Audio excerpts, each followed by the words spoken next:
Jadi siang ini saya pengen tawasi tentang mise. Ya, mise. Ya. Ini versi NU. Versi NU. Jadi mise ini kan baru rame-ramenya di TikTok, di sosmed, bahkan kita juga tahu di Salatiga udah ada 3 cabangan. Nah, mise ini dia pertama kali buka di Indonesia tahun 2020 di Cihampelas, Bandung, Jawa Barat. Next. Lah, siapa sih yang punya ide dan pemiliknya itu siapa? Namanya Jang Hongchao, pendiri mise es krim NT pada tahun ini tipe 1997. Memiliki 20.000 gerai yang tersebar di Asia termasuk di Indonesia, dan 20.000 gerai ini baru diakumulasi di tahun 2021. Kalau 2022 belum 2023 belum dihitung lagi ada berapa gerai lagi. Ya, itu sangat-sangat wow. Bahkan 97 harusnya. Salah. Bahkan di setiap kota di Indonesia dia tuh memiliki beberapa gerai. Ya minim, kalau ini Salatiga kan dia punya 3 kan. Apalagi kalau di kota-kota besar dia mungkin bisa punya lebih dari 3 gerai. Lanjut. Ini jadi dia waktu dulu. Perjalanannya dimulai saat dia bekerja paruh waktu di sebuah toko es serut sambil menyelesaikan studinya.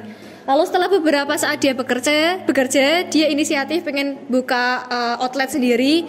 Dengan keberaniannya, dia memulai bisnis sendiri. Saat itu ia mendapatkan modal 4.000 yuan atau sekitar 8 juta, itu dari neneknya.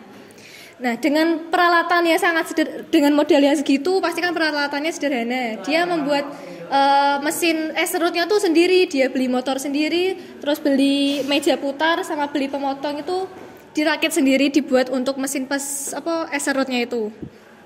Lanjut. Nah, awal usahanya ini dia karena modal sangat terbatas, peralatan tokonya juga sangat sederhana. Dia ngerakit sendiri tadi, terus produk utama ini juga terbatas, hanya ada es serut, es krim, dan smoothie. Setelah bisnisnya berangsur-angsur berkembang, ia mulai menjual teh susu di tokonya. Nah, di smoothie. Tapi saiki ndak ono. Ono. Smoothie ki ndak sing buah. Oh, jus. Oh, nah dia ini sempat bangkrut karena kan es krim kan musiman ya. Nah dia kan kalau hujan gini juga nggak laku, dia sempat bangkrut itu. Lah habis itu di tahun 2006 lanjut sih. Nah berbagai tantangan pun ia hadapi selama bertahun-tahun hingga barulah tahun 2006 ia akhirnya menemukan tempatnya di pasaran. Nah dia itu waktu tahun 2008 pas ada festival di Olimpiade Beijing 2008, itu tuh saat viral-viralnya es krim contong berbentuk obor yang kayak gini di Jepang. Nah di Beijing itu dikenal dengan nama es krim cone. Akibatnya harga es krim itu tuh meningkat dari yang dulunya 1-2 yuan meningkat menjadi 5-10 kali lipat. Nah si Jang Zhou ini dia berinisiatif, wah aku pengen ngebikin es krim cone tapi dia harganya yang terjangkau, bisa dibeli gitu. Karena soalnya naik jadi 5 kali lipat, 10 kali lipat itu toh.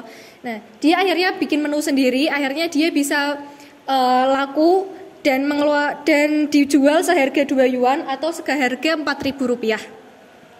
Di saat itu pun toko lain menjual hingga 10 yuan atau sekitar 20.000 kan kacanya kan 20.000 yang 4 yuan. Nah, itu sebabnya tokonya si Jang Zhou ini menjadi ramai karena kan harganya yang terjangkau, dia bikin menu sendiri. Lanjut. Nah ini kejayaannya pada tahun 2007 ambisi Hang Zhou membawanya untuk buka waralaba.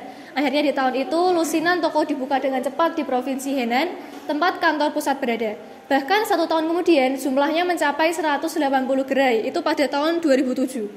Dan pada tahun 2008 itu Mise Bingseng secara resmi menjadi sebuah perusahaan. Nah, Mixu Bingseng ini diam-diam menjadi merek bubble tea terlaris di Cina dengan pendapatan tahunan 6,5 miliar yuan atau sekitar 13 triliun dalam rupiahnya dalam setahun.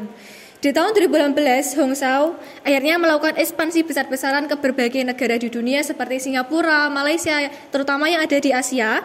Pada awal 2021, bisnis ini diperkirakan berhasil mendapat pendapatan sekitar 20 miliar per tahunnya. Atau setara 20 miliar yuan atau setara 40 triliun dalam rupiah.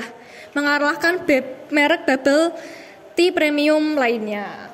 Jadi tadi kejayaannya dimulai dari saat viral-viralnya es krim berbentuk obor di Olimpiade Beijing. Dia terus inisiatif bikin menu sendiri yang harganya lebih terjangkau. Lalu akhirnya itu sebabnya tokonya jadi ramai dan dia berhasil membuka beberapa gerai di provinsi Henan. Play. Oke guys, ada yang mau ditanyakan? Apa artinya itu? Nih Aiwo saya suka, kamu suka, Mixu, Bingseng Tainmi apa yo? Berarti aku. Ayo bertanya guys, nanti ada hadiahnya Mixu. Tenan loh. Yang bertanya apa yang menjawab? Yang tak kayak pertanyaan. Ini potretnya.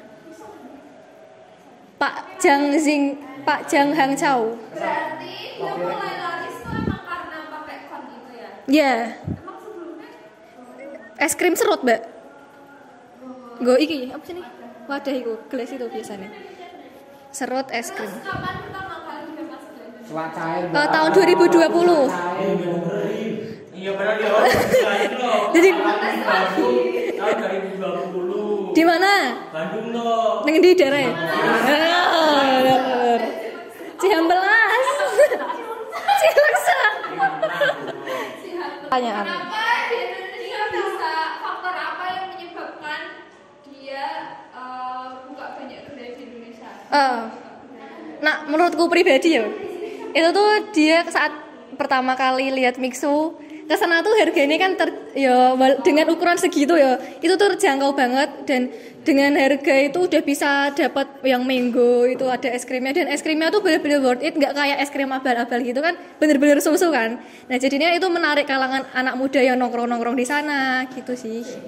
Terus tak lihat di mix depan apa ndi sing awal gerai itu sekarang dia mulai ada cemilannya juga kan di depannya. Karena 2021 itu penghasilannya wes 40 triliun per tahunnya. Dengan modal 4.000 yuan dibuat gerai gitu. Jadi pertanyaannya ceritakanlah bagaimana kejayaan Mixu, Busan? Oke, itu dimulai dari tahun 1997 di mana dia tuh pertama membuka Mixu itu mendapatkan uang dari neneknya sebesar 4.000 yuan dan di saat itu dia cuma menjual es krim sama es serut sama satu teh. Salah. Ya rawo lah Teh. Terus ada teh susu juga. Tuh, terus di kejayaan tuh dimulai pas 2008 atau 2006? Ya boleh. 2008 ding, 2008. Terus? 2008 di Jepang pas ada festival es krim di Beijing. Nah itu terus karena harga es krim di sana mahal, dia berinovasi membuat es krim yang lebih murah. Dan di tahun 2012 Terus itu dia udah aku sekira atau tilu ya. Itu dia udah mulai mendapatkan anunya apa? Tempat di bahasanya apa ya? cabang pasar. Iya, di pasaran. Nah ya. Terus di tahun 2000 piro? Oh, di tahun 2007 sampai di tahun 2007 itu gimana sih bahasanya loh? Bahasanya di tahun 2007 sampai 2008 tuh dia berhasil membuat 180 gerai, membuka 180 gerai di China. Ya, terus di mulai tahun 2017 Anda sih Ya, lanjut. terus itu dia mulai import ya bahasanya Impor. mengimpor Bahasanya ekspor. mengekspor produknya mulai ke negara-negara Asia seperti Singapura dan negara-negara Asia lainnya. Terus Terus dia mulai di Indonesia pada tahun 2020, pertama di Bandung dan sekarang Mixu merajalela. Ada lagi, Tawen? Udah. Oke, ini punya Husen sedikit ada koreksi, tapi ada yang mau nandingi lagi. Ada yang mau nandingi? Kalau nggak ada nanti Husen yang menang. Saya ada yang mau lebih lengkap lagi deh, soalnya tadi ada yang sedikit koreksi ya guys. Ya, terus tadi bukan festival es krim tapi olimpiade. Oh iya, tinggal. Ada yang mau lagi deh? Oke, berarti selamat untuk Husen mendapatkan voucher Mixu.